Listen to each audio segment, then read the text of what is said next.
Hi అండి, అందరికీ నమస్కారం. నేను మీ వేణుగోపాల్ రెడ్డి ఫ్రమ్ జోష్ ఇన్నోవేషన్స్ ప్రైవేట్ లిమిటెడ్, జోష్ ఇన్స్టిట్యూట్ ఆఫ్ ఫారెన్ లాంగ్వేజెస్, జోష్ ఓవర్సీస్ కన్సల్టెన్సీ మరియు ఎడ్యునైన్ కెరియర్ గైడెన్స్ సంయుక్తంగా విద్యార్థులకు అవసరమైనటువంటి అనేక వీడియోస్ చేస్తూ ఉన్నాం. జేఈఈ మెయిన్స్ జనవరి సెషన్ యొక్క రిజల్ట్ అనేది రావడం జరిగింది. పేరెంట్స్ వాళ్ళ సీట్ల వెతుకులాటలో పడ్డారు. ఈ క్రమంలో మనం ఏం చేస్తున్నామంటే ఏరియాల వారీగా టాప్ 10 కాలేజెస్, ఏరియాల వారీగా టాప్ 5 కాలేజెస్, ఏరియాల వారీగా టాప్ 20 కాలేజెస్, అదేవిధంగా బడ్జెట్ల వారీగా నేను అనేక రకాలైనటువంటి ఫార్మాట్లో మీకు అవసరమైనటువంటి వీడియోలు చేస్తూ ఉంటాను. కాబట్టి ఈ యొక్క వీడియోస్ని తప్పనిసరిగా మీరు లైక్ చేయండి, అదేవిధంగా మీ ఫ్రెండ్స్ అందరూ కూడా షేర్ చేయండి. ఛానల్ తప్పకుండా సబ్స్క్రైబ్ చేసి బెల్ బటన్ నొక్కడం మాత్రం మర్చిపోవద్దండి. సో ఈరోజు మనం హైదరాబాద్ని అనేక రీజియన్స్గా విభజించి ప్రధానంగా నిజామాబాద్, ఆదిలాబాద్, కరీంనగర్, మెదక్, జహీరాబాద్, సంగారెడ్డి ఈ ప్రాంతాల్లో ఉన్నటువంటి ప్రజలందరూ కూడా, అదేవిధంగా మనకి కూకట్పల్లి రీజియన్ నుంచి కూడా మెజారిటీ ఆఫ్ ది మెంబర్స్ పోయేటువంటి రీజియన్ వచ్చేసి కొంపల్ రీజియన్. ఈ కొంపల్లి రీజియన్ మనం తీసుకున్నప్పుడు దాదాపు ఇక్కడ ఒక 40 కాలేజీల వరకు ఉన్నాయండి. ఈ 40 కాలేజీలు మనం సెగ్రిగేట్ చేసి టాప్ 10 కాలేజీలు ఏమేమి ఉన్నాయని చూద్దాం. సో కొంపల్లి రీజియన్లో మీకు టాప్ నెంబర్ 1 పొజిషన్లో ఉన్నటువంటి కాలేజ్, యాక్చువల్లీ ఇది కొంపల్లి రీజియన్ కిందకి రాకపోయినప్పుడు కూడా ఈ కాలేజీని మనం తప్పనిసరిగా యాడ్ చేసుకోవాలి. నెంబర్ 3 పొజిషన్లో ఉన్నటువంటి విఎన్ఆర్ విజ్ఞాన్ ఇంజనీరింగ్ కాలేజ్ ఏదైతే ఉందో ఇది కూడా కొంపల్లి బిల్డింగ్ కింద వస్తుంది, దగ్గరగా ఉంటుంది కాబట్టి మనం ఈ కాలేజీని తీసుకున్నాను. సిటీ పిల్లలు చెప్పేటప్పుడు మళ్ళీ రిమైనింగ్ మనం కవర్ చేద్దాం. సో విఎన్ఆర్ విజ్ఞాన్ జ్యోతిని ఫస్ట్ ప్లేస్లో పెట్టొచ్చు కొంపల్లి రీజియన్ పాయింట్ ఆఫ్ వ్యూలో. ఇకపోతే సెకండ్ కాలేజ్ వచ్చేసి institute of aeronautical engineering college లేదా ఐఆర్ఈ కాలేజ్ సెకండ్ ప్లేస్లో ఉంటుంది.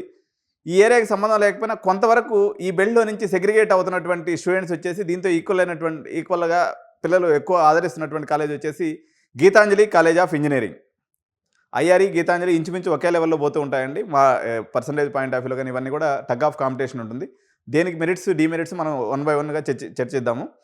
సో విఎన్ఆర్ విజ్ఞాన్ జ్యోతి చూసినప్పుడు దీని యొక్క వాల్యూ ఎంత ఉంటుందంటే 30 లక్షలు అండి. ముందుగానే చెప్పినా నేను ఈ 10 కాలేజీల యొక్క ఫీజులు కూడా చెప్పేస్తాను ఇక్కడే, ఎందుకంటే ప్రతిసారి మళ్ళీ ఫీజులు ఎంత అని మీరు కాల్ చేసే పని లేదు. 30 లక్షలు పెట్టుకోగలిగితే మేనేజ్మెంట్ సీట్ దొరుకుతుంది. 95% కంపల్సరీ ఉండాలా. 95% దేంట్లో ఉండాలి? ఇంటర్మీడియట్లో ఉండాలి. ఇంటర్మీడియట్లో ఉండకపోతే విఎన్ఆర్లో సీట్ దొరకదు. మీరు డైరెక్ట్గా క్యాంపస్కి పోతే లేదని చెప్తారు. ఏదో ఎక్కువ సీట్లు ఇవ్వరు, 10 నుంచి ఒక 30 సీట్లు 40 సీట్లు ఎవరన్నా తెలిసిన వాళ్ళకి, ఎమ్మెల్యేలకి, మినిస్టర్స్కి, వాళ్ళకి ఇస్తారు తప్ప జనరల్గా డైరెక్ట్గా మేనేజ్మెంట్ కోట విఎన్ఆర్లో ఉండదు. కాబట్టి మీరు ప్రయత్నం చేయొద్దు, కాలేజీ లోపలికి కూడా రానివ్వరు సీట్ అంటే. కాబట్టి ఇది గుర్తుపెట్టుకోవాలి. ఇది నెంబర్ 1 పొజిషన్లో ఉన్నటువంటి కాలేజ్ పరిస్థితి. నెంబర్ 2 పొజిషన్లో ఉన్నటువంటి ఐఆర్ఈ కాలేజ్ పరిస్థితి. దీంట్లో ఏంటంటే ఎల్విఎన్ ప్రసాద్ సార్ అని చెప్పేసి ఆయన active principal and placement officer. పిల్లల ఫీడ్బ్యాక్ అయితే 10కి 8.5 ఇక్కడ ఉంది. కాలేజ్కి పెద్ద క్యాంపస్గా అనిపించదు. దీనికి హాస్టల్ కూడా కాలేజీలో లేదు, యాక్చువల్గా కొంచెం దూరంలో ఉంటుంది, ఎంఎల్ఆర్ఐటి క్యాంపస్లో ఉంటుంది. ఇది మనకి డీమెరిట్గా చెప్పొచ్చు. క్యాంపస్లో పిల్లల ఫీడ్బ్యాక్ అయితే మంచిగానే ఉంటుంది. క్యాంపస్ సైజ్ చిన్నగా ఉంటుంది తప్ప ఇన్ఫ్రాస్ట్రక్చర్ ఫెసిలిటీస్ కూడా బాగున్నాయి. ప్రిన్సిపలే ప్లేస్మెంట్ ఆఫీసర్ అవడం వల్ల కొంత ఐఆర్ఈకి ఎడ్జ్ అనేది మనకి కనిపిస్తూ ఉంటుంది. సో దీంతో ఈక్వల్ అయినటువంటి ఆ ఏరియాలో పిల్లలు ఆప్ట్ చేస్తున్నటువంటి కాలేజీ హాస్టల్ పాయింట్ ఆఫ్ వ్యూలో ఇప్పుడు విఎన్ఆర్లో తీసుకున్న, ఐఆర్ఈలో తీసుకున్న క్యాంపస్ లోపల హాస్టల్ లేదు. ఇది పేరెంట్స్ గుర్తించాలి, మళ్ళీ అడిగిపోయి ఇబ్బంది పడద్దు. ఐఆర్ఈ కాలేజీకి ఏమో ఎంఎల్ఆర్ కాలేజీలో హాస్టల్ ఉంటుంది, దాదాపు ఇది వచ్చేసి 4 కిలోమీటర్స్ దూరంలో ఉంది. విఎన్ఆర్ కాలేజీకి ఏమో ఒక 2 కిలోమీటర్స్ దూరంలో వాళ్ళు అవుట్ సైడ్గా హాస్టల్ మెయింటైన్ చేస్తున్నారు. కాలేజ్ హాస్టల్స్ 2 కూడా. వేరస్ ఐఆర్ఈ కాలేజ్ ఫీజు పాయింట్కి వస్తే అప్రాక్సిమేట్గా దీని యొక్క వాల్యూ వచ్చేసి ఒక 12 నుంచి 14 లక్షల వాల్యూ ఉండేటువంటి అవకాశం ఉందండి. లాస్ట్ ఇయర్ అయితే ఇంకా ఎక్కువ కూడా పోయింది. టెంటేటివ్గా నేను చెప్తున్నాను. దీని అడ్మిషన్స్ న్యాచురల్గా మనం చేసేస్తాం, ఇబ్బంది లేదు. కావాల్సినటువంటి అప్రోచ్ అవ్వచ్చు. దీనికి ఉండాల్సినటువంటి మినిమం పర్సంటేజ్ క్రైటీరియా వచ్చేసి మినిమం ఒక 70% కానీ ఉన్నట్లయితే వీళ్ళు అడ్మిషన్ అయితే తీసుకుంటారు. ఇక్కడ మంచి మెరిట్ స్టూడెంట్స్ అయితే వస్తున్నారు. సో కొంపల్లి రీజియన్కి సంబంధం లేకపోయినా ఈ 2కు ఐఆర్ఈ కాకుండా ఇంకొక కాలేజ్ కూడా ఉంది, అది నర్సాపూర్ కిందకు వస్తుంది. ఇంత వేరే దాంట్లో కలపలేం కాబట్టి బీవీఆర్ఐటీని కూడా దీంట్లో చెప్పొచ్చు. సెకండ్ ప్లేస్లో బీవీఆర్ఐటీ పెట్టుకొని థర్డ్ ప్లేస్లో మనం పెట్టుకుందాం ఐఆర్ఈని. So VNR first place, BVRIT second place. ఇది సంగారెడ్డికి ఎందుకు వస్తుంది అంటే నర్సాపూర్ కింద వస్తుంది, కానీ అది ఏ బెల్ట్ కిందకి రాదు కాబట్టి కొంపల్లి బెల్ట్ కింద యాడ్ చేసేద్దాం మనం. సో బీవీఆర్ఐటీ సెకండ్ కాలేజ్ కింద పెట్టుకుందాము. ఈ 2 కాలేజీల తర్వాత 3వ ప్లేస్లో ఐఆర్ఈ అండ్ గీతాంజలి, ఈ 2 టగ్ ఆఫ్గా ఉంటాయి. So BVRIT point of view వచ్చేసేప్పుడు అప్రాక్సిమేట్గా మీకు ఒక 13 to 14 lakhs rupees donation plus college fee వచ్చేసి అప్రాక్సిమేట్గా 2 లక్షలు ఉండే అవకాశం ఉంది. 8 ప్లస్ ఒక 14 అంటే 22. హాస్టల్ ఫీజుతో కలుపుకున్నప్పుడు మీకు 30 లక్షల రూపాయలు అవుతుంది. బీవీఆర్ఐటీ క్యాంపస్ కంపారిటివ్లీ విఎన్ఆర్ కన్నా కూడా, అదేవిధంగా ఐఆర్ఈ కన్నా కూడా క్యాంపస్ చాలా బాగుంటుందండి. కాకపోతే ఇది మన బాలనగర్ నుంచి గంట సేపు ప్రయాణం చేయాల్సి ఉంటుంది. డిస్ట్రిక్ట్స్ నుంచి వచ్చే వాళ్ళకి మంచి ఆప్షన్ ఇది. ఇన్ క్యాంపస్ ఉంటుంది, క్యాంపస్ కూడా చాలా బాగుంటుంది. అయితే డొనేషన్ ఎక్కువ ఉంటుంది. దీంట్లో కూడా పర్సంటేజ్ క్రైటీరియా ఉంటుంది. బిలో 90% కానీ ఉంటే వీళ్ళు సీట్ ఇవ్వరు. ఇక్కడ ఇంకొకటి ఏంటంటే ఈ సంవత్సరం ఎంసెట్ క్రైటీరియాని కూడా చూశారు లాస్ట్ ఇయర్ కానీ గమనించినట్లయితే. దాదాపు 40,000 లోపు ఎంసెట్ ర్యాంక్ ఉంటేనే తీసుకుంటారని కూడా వీళ్ళు లాస్ట్ ఇయర్ అయితే ఇది చేయడం జరిగింది. సీట్స్ చాలా టైట్గా లాస్ట్ ఇయర్ అయితే నడవడం జరిగింది. సో మనం ఫస్ట్ ప్లేస్ విఎన్ఆర్కి ఇచ్చాము, దాని యొక్క ఫీజు చెప్పాము. సెకండ్ ప్లేస్ వచ్చేసి బీవీఆర్ఐటి నర్సాపూర్ చెప్పాము. మూడో ప్లేస్లో మనకి IRE and Geethanjali engineering college. IRE place మనకి పేరు మంచిగానే ఉంది, పిల్లల ఫీడ్బ్యాక్ బాగుండటం వల్ల అదొకటి క్యాంపస్. దీంట్లో ఉన్నటువంటి మైనస్ పాయింట్ వచ్చేసి హాస్టల్ దూరంగా ఉంటాము. పాజిటివ్స్ వచ్చేసి ప్రిన్సిపలే ప్లేస్మెంట్ ఆఫీసర్ కావడం వల్ల కొంతవరకు ఈ రెసిషన్లో కూడా వాళ్ళకి కటింగ్ ఎడ్జ్ టెక్నాలజీస్ మీద ఫోకస్ పెట్టి నేర్పిస్తున్నట్టుగా పిల్లల నుంచి అయితే మనకి ఫీడ్బ్యాక్ అయితే ఉందన్నమాట. సో ఇకపోతే Geethanjali engineering college. Geethanjali engineering కాలేజ్లో మనకి ఒకటి మేజర్ అడ్వాంటేజ్ వచ్చేసి it is maintained by IPS officer అండి, రవీంద్ర రెడ్డి గారు ఈయన పేరు. ఈయన ఎక్స్ పోలీస్ ఆఫీసర్ అనమాట. సో డిసిప్లైన్ పాయింట్ ఆఫ్ వ్యూలో దీనికి 100 మార్కులు ఉంటాయి. కంపారిటివ్లీ మనం చెప్పినట్టు పైన 3 క్యాంపస్ల కన్నా కూడా పర్టికులర్గా girl parents plus discipline, drugs, పంచాయతీ గురించి ఎవరైతే భయపడుతుంటారో, అంటే ఈ కాలేజీలో డ్రగ్స్ ఉన్నాయని కాదు, అంటే సేఫ్ సైడ్గా ఉండాలి, 100% చెకింగ్ నడవాలి, బందోబస్తుగా ఉండాలి, మా పిల్లలు ఎట్టి పరిస్థితుల్లో ఎటువంటి దురలవాట్లలో లోను కాకూడదు, చెకింగ్ అనేది చాలా అంటే గంభీరంగా ఉండాలి అనుకున్నటువంటి సెక్యూరిటీ పాయింట్ని ఎక్కువగా ఆలోచించే ఆడపిల్లల తల్లిదండ్రులు కానీ, మా పిల్లవాడు ఏదైనా ఏమరపాటు వల్ల చెడు అలవాట్లకు లోనయ్యేటువంటి అవకాశం ఉండేటట్టు ఉంది అని ఆలోచించేటువంటి పిల్లలు కానీ కీసర ప్రాంతంలో ఉన్నటువంటి గీతాంజలి ఇంజనీరింగ్ కాలేజీ కూడా యాక్చువల్గా ఈ బెల్ట్లో ఉన్నటువంటి పేరెంట్స్ వెళ్తున్నటువంటి పరిస్థితి. ఓకే, కాబట్టి మనం టాప్ 3ని కవర్ చేసేసాం. 4 పాయింట్ ఆఫ్ వ్యూలో సిఎంఆర్కే అండి. ఇది సిఎంఆర్ గ్రూప్ ఆఫ్ ఇన్స్టిట్యూషన్స్లో ఫస్ట్ క్యాంపస్ అంటారు. దీన్నే సిఎంఆర్ సెట్ అనేది నార్మల్గా పిలుస్తుంటారు, CMR college of engineering and technology అంటారు. దీనికి ఎంసెట్ కోడ్ వచ్చేసి సిఎంఆర్కే. సో ఇది కూడా 2002లో ఎస్టాబ్లిష్ చేయబడినటువంటి కాలేజ్, ఓల్డెస్ట్ కాలేజ్. క్యాంపస్ కొంచెం పురాతనంగా అనిపించినప్పుడు కూడా దీనికి అల్యూమిన్ అయితే పెద్ద ఎత్తున ఉంది, చాలా ఓల్డ్ క్యాంపస్ కాబట్టి దీనికి పొజిషన్ నెంబర్ 4 కొంపల్లి బెల్ట్కి మనం ఇవ్వచ్చు. సో పొజిషన్ నెంబర్ 5లో మనం తీసుకున్నప్పుడు ఎంఎల్ఐడి అండి. పొజిషన్ నెంబర్ 5లో ఎంఎల్ఐడి. సిఎంఆర్ ఫీజుల పాయింట్ ఆఫ్ వ్యూ వచ్చేసినప్పుడు అప్రాక్సిమేట్గా అన్ని ఫీజులు కలుపుకొని మీకు హాస్టల్ ఫీజు కాకుండా అండి మనకి ఇది 12 నుంచి 13 లక్షల రూపాయలు సింగిల్ పేమెంట్ ఛార్జ్ చేస్తారండి వీళ్ళు. సో ఇది వాళ్ళ ఫీ స్ట్రక్చర్గా గత సంవత్సరం ఉండింది. ఇది 15 లక్షల దాకా కూడా పోయింది, కానీ ఆన్ యావరేజ్గా తీసుకున్నప్పుడు మనకు 10 నుంచి 13 లక్షలు అనేది దీని యొక్క టోకన్ వాల్యూగా మనం తీసుకోవచ్చు. సో దీంట్లో హాస్టల్ అయితే క్యాంపస్లోనే ఉంది, కానీ మీరు అందరూ కూడా చూశారు సిఎంఆర్ హాస్టల్ విషయంలో మన అయితే రచ్చరచ్చ అయింది. బాత్రూంలో ఎవడో సీసీ కెమెరాలు పెట్టినాడు, ఏదో ఫోన్తో తీసుకున్నాడు అని చెప్పేసి అట్లా అపోహ అయితే వచ్చింది. ఇది నెగిటివ్, అంటే కాన్స్ ఏంటి అన్నప్పుడు negative side of the college మనం తీసుకున్నప్పుడు ఈ యొక్క పాయింట్ ఉంది. అదర్వైజ్ సిఎంఆర్లో పిల్లలు అయితే అందరూ మంచిగానే ఉన్నారు. ఓవరాల్గా అది పెద్ద క్యాంపస్గా ఉంటుంది, ఫ్యాకల్టీ కూడా ఫీడ్బ్యాక్ ఉంది. ప్లస్ మామూలుగా చూసుకున్నప్పుడు ఇది ఎప్పటి నుంచో కూడా ఒక రకంగా ఒకానొక దశలో సిఎంఆర్ వచ్చేసి మీకు టాప్ 10 కాలేజీలు కూడా పోటీ ఇచ్చినటువంటి కాలేజ్ అని చెప్పొచ్చు. గత 2-3 సంవత్సరాల నుంచి కొంత వెనకబడినటువంటి పరిస్థితి, వేరే కాలేజీలు కొంత ముందుకు వస్తున్నాయి, కానీ ఓవరాల్గా తీసుకున్నప్పుడు సిఎంఆర్కే కూడా మంచి స్థానంలో ఉంది. దీన్ని మనం పొజిషన్ నెంబర్ 4గా మనం ఇవ్వచ్చు. పొజిషన్ నెంబర్ 5 తీసుకున్నప్పుడు ఎంఎల్ఆర్ఐటి క్యాంపస్ అండి. ఈ క్యాంపస్ పొజిషన్ నెంబర్ 5కి వచ్చేసరికి ఎంఎల్ఆర్ఐటికి యాక్చువల్గా చెప్పాలంటే ఎంఆర్ఈసీకి మధ్యలో కొంత వార్ అనేది ఉంటుంది. కానీ ఎంఎల్ఆర్ఐటిలో ఉన్నటువంటి స్పోర్ట్స్ ఇన్ఫ్రాస్ట్రక్చర్ వల్ల, ఎక్సలెంట్ హాస్టల్ ఫెసిలిటీ వల్ల, the way they are doing placements అనుకోండి, లేకపోతే ఇతరితర పాయింట్ ఆఫ్ వ్యూస్లో ప్రతి ఒక్క పాయింట్ ఆఫ్ వ్యూలో ఎంఎల్ఆర్ఐటి అనేది కొంత ఇండివిజువల్ పిల్లల అటెన్షన్ ఉంది అనేది ఒకటైతే, కంపారిటివ్లీ ఎంఆర్ఈసీ కన్నా ఇది క్యాంపస్ అందంగా ఉంటుంది. పెద్ద క్రికెట్ గ్రౌండు, మంచి క్యాంటీను, తర్వాత మంచి జిమ్ ఫెసిలిటీ, ఇవన్నీ కొంచెం ఎక్స్ట్రా సెట్టింగ్స్ ఉంటాయన్నమాట. ఫ్యాకల్టీని కూడా కంపారిటివ్గా వీళ్ళు కొంత ఎక్కువ శాలరీ ఎంఆర్ఈసీ కన్నా ఇవ్వడం వల్ల కొంచెం బెటర్ ఫ్యాకల్టీ ఇక్కడ స్టేబుల్గా ఉన్నారనమాట. అయితే దీంట్లో నెగిటివ్స్ ఏమున్నాయి, దీని యొక్క ఫీ స్ట్రక్చర్ కానీ తీసుకున్నప్పుడు అరౌండ్ 10 లక్షలు మీకు కనిపిస్తుందండి. ఓవరాల్ ప్యాకేజ్ మనం తీసుకున్నప్పుడు 10 లక్షలు కనిపిస్తుంది. Campus with in the hostel ఉంది. హాస్టల్ ఫీడ్బ్యాక్, ఫుడ్ ఫీడ్బ్యాక్ అయితే 100% ఉంటుంది. హాస్టల్ రూమ్స్ అయితే అంత ఎక్కువగా నీట్గా లేవని చెప్పి కొంతమంది పిల్లలు చెప్పడం అనేది జరిగింది. ఇది MLR IT point of view. దీన్నే ఎంఎల్ఆర్ ఇన్స్టిట్యూట్ ఆఫ్ టెక్నాలజీ అంటారు. క్యాంపస్ కోడ్ వచ్చేసి ఎంసెట్ కోడ్ ఎంఎల్ఆర్ ఐటీ. దీన్ని క్యాంపస్ 5గా చెప్పుకోవచ్చు. క్యాంపస్ అయితే సువిశాలమైన క్యాంపస్. దీంతోనే మనకు అరుంధతి మెడికల్ కాలేజ్ అని చెప్పేసి కూడా వీళ్ళు మెడికల్ కాలేజ్ కూడా ఎస్టాబ్లిష్ చేయడం జరిగింది. కాబట్టి మీకు ఏదైనా హాస్పిటల్ ఫెసిలిటీ కూడా చాలా దగ్గరలో ఉంటుంది. క్యాంపస్ కూడా దగ్గర 30 ఎకరాల క్యాంపస్, మంచి క్యాంపస్ అనమాట, చాలా బాగుంది. హాస్టల్ ఫెసిలిటీస్ కూడా కొత్తగా కూడా కట్టించారు వీళ్ళు. సఫిషియంట్ హాస్టల్ ఫెసిలిటీ ఉంది. హాస్టల్ ఫీజు అయితే కొంత ఎక్కువ ఉంది. 1 టైం సెటిల్మెంట్ చేయాలా హాస్టల్కి అని చెప్పేది ఇక్కడ నెగిటివ్ పాయింట్గా మనం చెప్పొచ్చు. సో ఇది క్యాంపస్ 5, కొంపల్లి రీజన్కి సంబంధించినటువంటి క్యాంపస్ 5. క్యాంపస్ 6 తీసుకున్నప్పుడు ఆబ్వియస్గా ఎంఆర్ఈసీ, మల్లారెడ్డి గ్రూప్స్లో వచ్చినటువంటి మొట్టమొదటి ఇన్స్టిట్యూషన్ ఇది. సో దీనికి మంచి పేరు ప్రతిష్టలు ఉన్నాయి. రామస్వామి రెడ్డి అని అయినటువంటి డైరెక్టర్గా ఉన్నట్టున్నారు. సో ఇక్కడ కూడా కటింగ్ ఎడ్జ్ టెక్నాలజీస్ మీద చాలా ఫోకస్డ్గా వీళ్ళు ట్రైనింగ్ ఇవ్వటం, డిఫరెంట్ సెక్టార్స్ని తీసుకొచ్చి ట్రైనింగ్ ఇవ్వడం అనేది జరుగుతుందన్నమాట. మల్లారెడ్డి గ్రూప్స్లో ఏంటంటే ఓవరాల్గా మల్లారెడ్డి ఫ్యామిలీకి సంబంధించిన గ్రూప్స్లో ఒక ఇన్స్టిట్యూట్కి ఇంకొక ఇన్స్టిట్యూట్కి సంబంధం ఉండదు. ఇప్పుడు CMR కేలో అన్నప్పుడు మెజారిటీ ఆఫ్ ది డెసిషన్స్ అక్కడ డైరెక్టర్ ఉంటారు, నారాయణ సార్ ఆయన తీసుకుంటూ ఉంటాడు అనమాట. ఇప్పుడు IRE కాలేజ్ అన్నప్పుడు LVN ప్రసాద్ గారు తీసుకుంటూ ఉంటారు. MLRIT అన్నప్పుడు శ్రీనివాస్ ప్రిన్సిపల్ సార్ ఉంటారు. 80% డెసిషన్స్ మ్యాక్సిమం ప్రిన్సిపల్స్ చేతిలోనే ఉంటాయి. మేనేజ్మెంట్ ఇన్వాల్వ్మెంట్ అనేది తక్కువ ఉండటం వల్ల కొన్ని క్యాంపస్లు ప్రిన్సిపల్ పేరుతో కూడా ఫేమస్ అవుతూ ఉంటాయి అన్నమాట. అట్లా MREC క్యాంపస్ కూడా రామస్వామిరెడ్డి గారు చేస్తుంటారు. ఆయన మీద కొంత పాజిటివ్ ఫీడ్బ్యాక్ అయితే ఉంది. ఇది MREC పాయింట్ ఆఫ్ వ్యూలో. అయితే ఇది ఒక మనకి 12 నుంచి 14 లక్షల రూపాయల వరకు బడ్జెట్ మనకనేది MRECలో కనిపిస్తూ ఉంది. డిఫరెంట్ కాలేజెస్ ఉన్నాయి.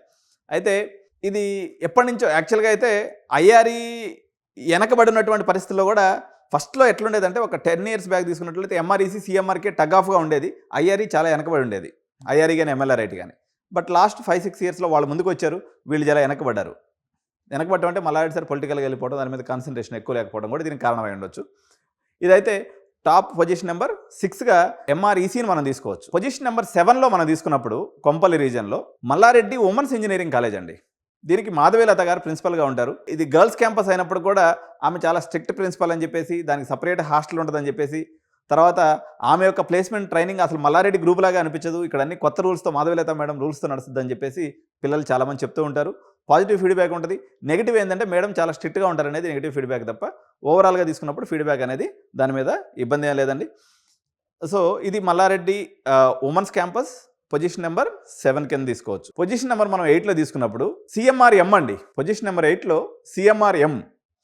దీనికి వచ్చేసి డైరెక్టర్గా జంగారెడ్డి సార్ ఉంటారు. ఈయన కూడా ఫౌండర్ ప్రిన్సిపల్ అనమాట. అంటే ఆ కాలేజీ పెట్టినప్పుడు ఆయన సార్ ఉండటం వల్ల ఆయనకి హ్యాండ్ హోల్డింగ్ దాని మీద ఎక్కువ ఉంది, క్యాంపస్ మీద ఫుల్ గ్రిప్ ఉంటుంది.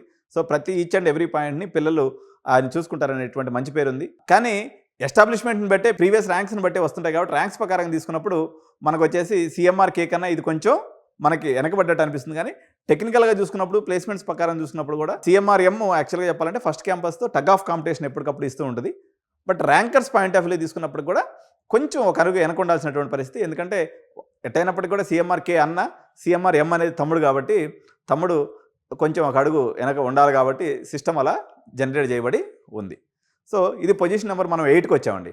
పొజిషన్ నెంబర్ 9లో మనం తీసుకున్నప్పుడు సెయింట్ మార్టిన్స్ ఇంజనీరింగ్ కాలేజ్ వస్తుంది. యాక్చువల్గా దీని మీద అనేక రకాలైనటువంటి వివాదాలు ఎప్పటికప్పుడు చుట్టుముడుతుంటాయి. మీరు అందరూ కూడా ఎప్పటికప్పుడు చూస్తూ ఉంటారు. ఆ ప్రిన్సిపాల్ మీద వాటి మీద వివాదం వస్తూ ఉంటుంది. అయినప్పటికీ కూడా అది ఓల్డెస్ట్ కాలేజీ, ఒకప్పుడు మంచి అల్యూమినియం ఇచ్చినటువంటి కాలేజీ కాబట్టి ఇప్పటికి కూడా పేరెంట్స్ దాని మీద అది యాక్సెస్ ఎక్కువ ఉంటుంది అనమాట. బహదూర్పల్లి రోడ్లో ఉంటుంది. మనకి కొంపల దగ్గర నుంచి ఫస్ట్ వచ్చే కాలేజ్ అదే. యాక్సెస్ ఎక్కువగా ఉంటాం, క్యాంపస్ కూడా బ్యూటిఫుల్గా ఉంటాం, ఓల్డెస్ట్ క్యాంపస్ అయి ఉంటాం. యాక్చువల్గా CMRK MREతో IREతో ఎస్టాబ్లిష్ అయినటువంటి క్యాంపస్ అది. కాకపోతే దాంట్లో చాలామంది పార్ట్నర్స్ ఉన్నారనమాట. అంటే మల్లారెడ్డి వాళ్ళ ఫ్యామిలీ కాకుండా బయట వాళ్ళు కూడా చాలామంది పార్ట్నర్స్ ఉన్నారు దాంట్లో. అందువల్ల కొంత డెసిషన్లో ల్యాగింగ్ అవ్వడం వల్ల వాళ్ళు కొంచెం 8వ పొజిషన్కి వచ్చారు తప్ప otherwise actually it is also a good college in Kompally region. ఇది పొజిషన్ నెంబర్ 8 అండి. దీనికి కూడా మనం అప్రాక్సిమేట్గా ఒక 10 నుంచి 12 లక్షల రూపాయల బడ్జెట్ అనేది సహజంగా మనకి ఉంది. దీంట్లో క్యాంపస్ లోపల హాస్టల్ అనేది లేదు, క్యాంపస్ బయట ఉంది. యాక్చువల్గా ఏదో ఒక సొసైటీ హాస్టల్ లాంటిది ఏదో ఉంది, అక్కడ ఉంటూ ఉంటారు అన్నమాట పిల్లలు. సో ప్రిన్సిపాల్ మీద ఉన్నటువంటి కొన్ని వివాదాలు తప్పనిస్తే కాలేజ్ రెప్యుటేషన్ పాయింట్ ఆఫ్ వ్యూలో మొదటి నుంచి కూడా ఇది క్యాంపస్ బ్యూటిఫుల్గా ఉంటుంది. క్యాంపస్ అయితే ఇది position number 9. Last campus top 10 colleges కొంపల్లో మనం తీసుకున్నప్పుడు MR సెట్ అండి. MR సెట్ అనేది ఇది ఇంతకుముందు మన VSK రెడ్డి గారు ప్రిన్సిపల్గా ఉన్నారు. ఇప్పుడు వచ్చేసి ఆయన యూనివర్సిటీకి వెళ్ళిపోయారు, కానీ ఇప్పుడు వేరే అతను ఎవరో ఉన్నట్టున్నారు. సో ఇది వచ్చేసి MRITలో మెర్జర్ అయింది, కొంత వివాదం ఉంది దాని మీద. కానీ ఓవరాల్గా MR సెట్ క్యాంపస్కి మనకి దాని క్రేజ్ దానికి ఉంది. ఒకప్పుడు ఫస్ట్లో నుంచి కూడా ఏరోనాటికల్ బ్రాంచ్ కూడా వీళ్ళ దగ్గర ఉండింది. CSE బ్రాంచెస్లో కూడా ప్లేస్మెంట్స్ ప్రకారంగా VSK రెడ్డి సార్ ఉన్న రోజులు దీన్ని బాగానే పరుగులు పెట్టించారు. ప్రస్తుతానికైతే సార్ ఆ క్యాంపస్ చూసుకుంటున్నాడు, కానీ ఈ క్యాంపస్ కూడా అబ్జర్వేషన్లో ఆయన కిందే ఉంది. కానీ ఇంకెవరో ఒక ప్రిన్సిపల్ ఎవరో ఉన్నట్టున్నారు, I don't remember the name. ఇది కొంపల్లి రీజియన్లో ఉన్నటువంటి టాప్ 10 కాలేజెస్. MR సెట్కి సంబంధించి అయితే ఇది MRITలో లాస్ట్ ఇయర్ మెర్జర్ చేశారనమాట. దానివల్ల ఫీజు కొంత తక్కువ వచ్చినట్టు అనిపించింది, కానీ ఆ కాలేజీని రేవంత్ రెడ్డి మెర్జర్ కాలేదు. దాంతో లాస్ట్ ఇయర్ చాలా పరేషాన్ అని, ఆ పరేషాన్ గురించి మనం నెక్స్ట్ వీడియోలో డిస్కస్ చేద్దాం. కానీ MR సెట్ పాయింట్ ఆఫ్ వ్యూలో ఈ సంవత్సరం వచ్చేసి 8 లక్షల నుంచి 10 లక్షల ఫీజు అనేది వెళ్ళేటువంటి అవకాశం ఉంది. ఆ మెర్జర్ డిసైడ్ అయ్యేదాన్ని బట్టి ఒక 2 లక్షలు అటు ఇటు దీని యొక్క ఫీజు మారేటువంటి అవకాశం ఉంది. సో ఇది మన కొంపల్లి రీజియన్ యొక్క బెనిఫిట్స్ ఏంది, లాసెస్ ఏంది మనం చూద్దాం. ఎవరైతే డిస్ట్రిక్ట్స్ నుంచి వస్తారో సంగారెడ్డి కానీ, మెదక్ కానీ, జహీరాబాద్ కానీ, అదేవిధంగా నిజామాబాద్ కానీ, ఆదిలాబాద్ కానీ, కరీంనగర్ కానీ, కామారెడ్డి కానీ ఈ ప్రాంతాల నుంచి వచ్చేటువంటి వాళ్ళకి ఇక్కడ హాస్టల్స్ అవైలబిలిటీ క్యాంపస్లో ఉన్నాయి. 1, 2 బయట హాస్టల్స్ ఏదైతే ఉన్నాయో వీళ్ళకి చాలా నెంబర్ ఆఫ్ ఆప్షన్స్ ఉంటాయన్నమాట. అంటే మీకు 5,000 రూపాయలు నెలకు కడితే హాస్టల్ అనేది దొరుకుతుంది. మీకు నిజామాబాద్ హాస్టల్ వాళ్ళు కావాలంటే నిజామాబాద్ హాస్టల్ దొరుకుతారు. జహీరాబాద్ హాస్టల్ వాళ్ళు కావాలంటే జహీరాబాద్ హాస్టల్ వాళ్ళు కాదు. నాకు వద్దండి ఆంధ్రావాడ్ టేస్ట్ కావాలంటే ఆంధ్రావాడ్ హాస్టల్ దొరుకుతుంది. లేదు మాకు మా ఆదిలాబాద్ వాళ్ళు హాస్టల్ కావాలంటే ఆదిలాబాద్. అంటే ప్రతి జిల్లాకు సంబంధించి ఇక్కడ హాస్టల్స్ అనేవి కొన్ని వందలాది హాస్టల్స్ ఉండటం వల్ల మీకు హాస్టల్ ఫెసిలిటీ అన్నది ఇక్కడ ఖూబ్సూరత్ ఆప్షన్. చాలా తక్కువ బడ్జెట్కి మీకు హాస్టల్ దొరికిపోతుంది. ఫీజులు కూడా నేను యావరేజ్ చెప్పాను కదా, ఒక 10 లక్షల రూపాయలు కానీ మీకు వన్ టైం పేమెంట్ చేసుకున్నట్లయితే మీకు కొంపలబెల్లిలో మంచి కాలేజ్ దొరుకుతుంది. హాస్టల్ అనేది మీకు కౌంటబుల్ కాదు, ఎందుకంటే 50,000 హాస్టల్ పెట్టుకుంటే 2 లక్షలు అంటే 12 లక్షల రూపాయల్లో కొంపలబెల్లిలో ఉన్నటువంటి టాప్ 10 కాలేజీలో మీరు చదివేసుకోవచ్చు 12 లక్షల రూపాయలు పెట్టుకుంటే. సార్ దీంట్లో డీమెరిట్స్ ఏమున్నాయి? అన్ని పాజిటివ్స్ చెప్పారు, మీరు డీమెరిట్స్ ఏమున్నాయి? కొంపల్లిబెల్ట్ రీజన్ ప్రకారం తీసుకున్నప్పుడు ఇది చాలా క్రౌడెడ్ ఏరియా అండి, క్రౌడెడ్ ఏరియా. దీనివల్ల మంచి ఏం జరుగుతుందంటే మీ పిల్లలకి కమ్యూనికేషన్ స్కిల్స్ ఒకరికొకరు కలుసుకోవడం వల్ల, సిటీ పిల్లలు డిస్ట్రిక్ట్ పిల్లలు అందరూ కలుసుకోవడం వల్ల కమ్యూనికేషన్ స్కిల్స్ డెవలప్ అవుతాయి. కానీ ఈ 100 మందిలో ఎవరో 1 నుంచి 5% ఎదవలు కూడా ఉంటారు. మీ పిల్లలు డిస్ట్రాక్షన్ మైండ్ కలిగి ఉన్నట్లయితే ఈ 5% వైపుకి అట్రాక్ట్ అయిపోయి చెడిపోయేటువంటి అవకాశం కూడా ఇక్కడ క్లారిటీగా ఉంటుంది. మల్లారెడ్డిలో ఉన్నటువంటి లేకపోతే ఈ కొంపల్లిబెల్లిలో ఏంటంటే ఇండివిజువల్ కాన్సన్ట్రేషన్ ఆన్ స్టూడెంట్ చేసే పరిస్థితి ఉండదు. ఎందుకంటే ఈ బెల్ట్లోనే దగ్గర ఒక మీకు 60-70 వేల మంది పిల్లలు ఉంటారు, 50-60 వేల మంది పిల్లలు ఉన్నారు. ఇంతమందిని ఇండివిజువల్గా పర్యవేక్షణ చేసే వ్యవస్థ ఇక్కడ ఉండదు కాబట్టి కొంత ఇష్టారాజ్యంగా పిల్లలు ఉంటారు అనేది ఒక లెక్క. ఇది నెగిటివ్. పాజిటివ్ తీసుకున్నప్పుడు ఏదైనా ఒక ఆఫ్ క్యాంపస్ ప్లేస్మెంట్స్ తీసుకోండి, లేకపోతే ఏదైనా ట్రైనింగ్ ప్రోగ్రామ్స్ తీసుకోండి, ఏదైనా ఇక్కడ మీకు తక్కువ రేటు దొరుకుతుంది. అది ఫుడ్ అయినా, ట్రైనింగ్ అయినా, లేకపోతే ఈవెన్ ప్లేస్మెంట్ వచ్చేటప్పుడు గుంపుగా ఇక్కడ కాలేజీలు ఉన్నాయి కాబట్టి నాకు కావాల్సిన వాళ్ళు ఒక 50 మంది నేను ఎత్తుకొని పోవచ్చు అని చెప్పేసి అన్ని కంపెనీలు కూడా ప్లేస్మెంట్కి రావడం అనేది ఈ ఏరియా యొక్క అడ్వాంటేజ్గా మనం చెప్పొచ్చు. సో ఇప్పుడు మళ్ళీ ఒకసారి కోడ్స్ మనం చూసుకుందామండి. విజేఈసి విఎన్ఆర్ విజ్ఞాన్ జ్యోతి అది first place, BVRIT second place, దాని కోడ్ కూడా బీవీఆర్ఐటీ ఉంటుంది. థర్డ్ ప్లేస్లో వచ్చేసి ఐఆర్ఈ, సేమ్ థర్డ్ ప్లేస్లో GCTC Geethanjali college of engineering third place అది. ఫోర్త్ ప్లేస్లో ఉన్నటువంటి సిఎంఆర్కే అది కాలేజ్ కోడ్. ఫిఫ్త్ ప్లేస్లో ఉన్నటువంటిది వచ్చేసి మీకు ఎంఎల్ఐడి. అదేవిధంగా సిక్స్త్ ప్లేస్లో ఎంఆర్ఈసి ఇది college code Malla Reddy first campus. తర్వాత ఎంఆర్సిడబ్ల్యూ మల్లారెడ్డి ఉమెన్స్ క్యాంపస్. దాని తర్వాత వచ్చేసి సిఎంఆర్ఎం సిఎంఆర్లో సెకండ్ క్యాంపస్ ఇది మనకి 8th ప్లేసు. 9th ప్లేస్లో వచ్చేసి ఎంఆర్టీఎన్ సెంట్ మార్టిన్ ఇంజనీరింగ్ కాలేజ్, ఎంఆర్టీఎన్ దీని కాలేజ్ కోడ్. అదేవిధంగా 10th ప్లేస్లో ఎంఎల్ఆర్డి ఇది మల్లారెడ్డి యొక్క second campus, Malla Reddy college of engineering and technology అంటారు, దీన్ని ఎంఆర్ సెట్ అని కూడా అంటారు. ఇది 10th పొజిషన్. సో ఇవి కాలేజ్ కోడ్స్, ఇక్కడ ఉన్నటువంటి కాలేజ్ ఫీ స్ట్రక్చర్స్. మీకు హాస్టల్ ఫీజు తక్కువ దొరకడం లేదని ఇక్కడ ఉన్నటువంటి మేజర్ అడ్వాంటేజ్ కింద చెప్పుకోవచ్చు. ఇంకోటి ఏంటంటే మీరు ఇది మన పరాయి ప్రాంతం అని అనిపించదు మీకు. కారణం ఏంటంటే ఇక్కడ ఒక 30 కాలేజీలు కలిసి ఉండటం వల్ల మీ క్లాస్మేట్స్లో ఎవడో ఒకడు 10 మంది ఆడ చుట్టుపక్కల ఉంటారు. అంటే మీ ఇంటర్మీడియట్ క్లాస్మేటో, మీ 10th క్లాస్ క్లాస్మేటో మీ రూమ్మేట్గా దొరకకుండా పోయే అవకాశమే లేదు. అంటే మీరు దోస్తానికి చాలా ప్రాణం ఇస్తారు కదా, అటువంటి వాళ్ళకి మాత్రం ఈ ఏరియా మంచి అడ్డాగా చెప్పుకోవచ్చు. కానీ విచ్చలవిడిగా సీట్లు పెంచడం వల్ల ఈ ప్రాంతం అయితే చాలా స్టూడెంట్స్తో నిండిపోయి ఉంది. మరి ఇప్పుడు ఉన్నటువంటి పరిస్థితుల్లో మరి ఎటువంటి నిర్ణయం తీసుకుంటారు? ప్లేస్మెంట్స్ కూడా బాగా తక్కువైనాయి, రెసెషన్ అనేది నడుస్తుంది. మల్లారెడ్డి గ్రూప్లో కానీ పర్టికులర్గా కొంపల్లిబెల్లిలో ఏంటంటే గాలి ఎటువైపు ఇస్తే అటువైపు సీట్లు పెంచుకుంటూ పోతారు. 2013లో మనం తీసుకున్నప్పుడు మెకానికల్లో అందరూ సీట్లు పెంచేశారు. అప్పుడు మెకానికల్ బాగా డిమాండ్ ఉండే. తర్వాత దానికి ముందు కాలంలో బయోటెక్నాలజీకి బాగా డిమాండ్ ఉండే. అప్పుడు బయోటెక్నాలజీ సీట్లు పెంచేస్తారు. ఇప్పుడు సిఎస్సికి డిమాండ్ వచ్చింది, సిఎస్సి సీట్లు పెంచారు. ఇప్పుడు ఏఎంఎల్ డిమాండ్ వచ్చింది, ఏఎంఎల్ సీట్లు పెంచేస్తారు అనమాట. అంటే మిగిలిన వాటన్నింటి క్లోజ్ చేసుకుంటూ వెళ్ళిపోతారు. అంటే వీళ్ళు మార్కెట్కి అనుగుణంగా టపటపా చేంజెస్ అనేవి చేసేస్తారు. అది కోర్సులు నిలబడతాయా లేదా, సస్టైనబిలిటీ ఉందా లేదా అనే విషయాన్ని డిస్కషన్ చేసే అంత శక్తి అసలు సమయం లేదు, శక్తి కూడా లేదు వీళ్ళకి. మొత్తం బెల్ట్ అంతా కూడా అదే రకంగా ఊరేగుతూ ఉంటుంది. ఇది నెగిటివ్ అని చెప్పొచ్చు. కానీ గో విత్ ద ఫ్లో. మీకు మంచి ఫ్యాకల్టీ ఉంటారు, చెడ్డ ఫ్యాకల్టీ ఉంటారు, మీకు మంచి స్నేహితులు ఉంటారు, మంచి మెరిటోరియస్ స్టూడెంట్స్ని మీరు రూమ్మేట్గా పెట్టుకున్నట్టు ఆటోమేటిక్గా మీరు చదువుకోవచ్చు.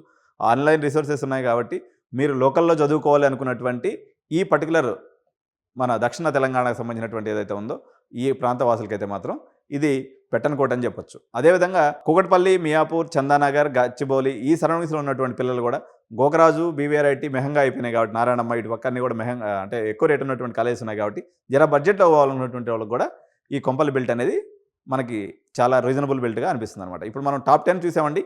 నెక్స్ట్ వీడియోలో మనము 10 to 20 కాలేజెస్ కొంపల్లి రీజన్లో ఉన్నటువంటి కాలేజ్ చూద్దాం. అదేవిధంగా 20 to 30 కాలేజెస్ కూడా ఈరోజు మనం కవర్ చేద్దాం. అట్లా ఏరియాల వారీగా చూద్దాం. దాని తర్వాత బడ్జెట్ల వారీగా చూద్దాం. అంటే 5 లక్షల్లో అయ్యే కాలేజీలు ఏంటి, 10 లక్షల్లో అయ్యే కాలేజీలు ఏంటి, 20 లక్షల్లో అయ్యే కాలేజీలు ఏంటి, 30 లక్షల్లో అయ్యే కాలేజీలు ఏంటి, 40 లక్షల్లో అయ్యే కాలేజీలు ఏంటి, 50 లక్షల కాలేజీ ఏంది. ఈ ఏరియాలో ఇంకొక కాలేజీని మిస్ చేయలేదు, నేను ఇంటెన్షనల్గా దీన్ని ఆపినాను. ఎందుకంటే మహీంద్రా యూనివర్సిటీ కూడా కొంపల్ రీజన్ కిందే వస్తుంది. దీనికి శాట్ స్కోర్ వచ్చేసి 1350 ఉంటే తీసుకుంటారండి, లేదా జేఈ స్కోర్ 90% ఎబో ఉండాలి. ఈ రెండు దీని క్రైటీరియా. అలా ఉంటే 5 లక్షలు మీకు సంవత్సరానికి పడుతుంది. హాస్టల్తో కలిపి 7.5 లక్ష ఏది ప్రయాణంకి, అంటే 30 లక్షల రూపాయలు బడ్జెట్ కాలేజ్ ఇది. అది వచ్చినప్పుడు చెప్తాను. లేదు మీకు డైరెక్ట్గా మేనేజ్మెంట్ సీట్ కావాలన్నట్లయితే ఒక 42 లక్షలు కానీ పెట్టుకున్నట్లయితే మీకు డైరెక్ట్గా మేనేజ్మెంట్ సీట్ కూడా దొరికిపోతుంది. మహీంద్రాకు ఉన్నటువంటి పాజిటివ్స్ ఏంటంటే ఆనంద్ మహీంద్రా అనే భారతదేశంలోనే అత్యున్నతమైనటువంటి ఎంటర్ప్రినర్గా ప్రసిద్ధి చెందినాడు. ఇంకోటి ఏంటంటే మహీంద్రా వాళ్ళు లాస్ట్ 2 ఇయర్స్ నుంచి బస్సు పెట్టి కూడా ఇంటికి పంపించే ప్రయత్నం చేస్తున్నారు. సో బస్ ఫెసిలిటీ కూడా ఉంది కాబట్టి హాస్టల్లో పెట్టుకోకుండా రోజు బిడ్డనో పాపనో ఇంటికి తీసుకొచ్చుకుంటే మీకు ప్రశాంతంగా ఉంటుంది. మీరు ఆ పిల్లల అబ్జర్వేషన్లో ఉంటారు కాబట్టి డ్రగ్ కల్చర్ ఏదైనా ఉన్నప్పుడు కూడా మనకు పెద్దగా వచ్చేటువంటి ఇబ్బంది అయితే ఏమీ లేదు. ఇక్కడ ఈ క్యాంపస్లో మరో యూనివర్సిటీ కూడా ఉంది. అది బడ్జెట్ రేంజ్ కాదు కాబట్టి మనం దాన్ని నెక్స్ట్ దాంట్లో మనం చూద్దాం. Thank you so much. జై హింద్.